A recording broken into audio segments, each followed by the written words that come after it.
ஆ, எத்தனை செட்ண்ணா இருக்கு? எனக்கு இன்னும் 3 செட் இருக்குப்பா. இது மாத்தி மாத்தி போட்டுக்கலாமேண்ணா செட்டு வந்து? இல்லப்பா, நான் கண்டினியூஸா பண்றேன். நீ அப்புறமா பண்ணிக்கோ. என்னண்ணா இப்படி சொன்னா எப்படிண்ணா? மாத்தி மாத்தி போட்டுக்கலாமேண்ணா? இது மாத்தி மாத்தி போட்டுக்கலாமா? இது அப்புறம் நான் இருக்கிற வரையும் உனக்கு பெஞ்சே கிடையாது. போ, வேற ஏதாவது பண்ணு, ஒர்க் அவுட் பண்ண போ. அடேங்க, அதுதான் இந்த பையன் மாத்தி மாத்தி போட்டுக்கலாம் சொல்றான்ல, மாத்தி மாத்தி போட்டாதான் என்னவா?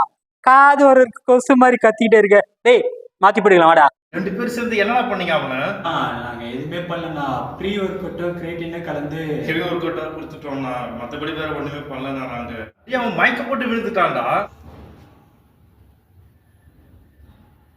அண்ணன் சொல்றான், நல்லா கேட்டுக்கோ. ஃபுட்டில் வந்து நியூட்ரிஷன் எடுத்து லேட்டாக பாடி பில்ட் பண்ண போறியா, இல்லை சப்ளிமெண்ட்லாம் எடுத்து சீக்கிரமாக பாடி பில்ட் பண்ண போறியா? இல்லைண்ணா, ஃபுட்டில் இருந்து நியூட்ரிஷன்ஸ் எல்லாத்தையுமே எடுத்துக்கிறேண்ணா. அது உன் இஷ்டம்.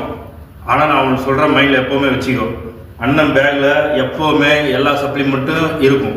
உனக்கு எப்போ வேணுமோ என்ன சப்ளிமெண்ட் வேணுமோ எடுத்து அழகாக தரமாக யூஸ் பண்ணிக்கோ. புரியுதா?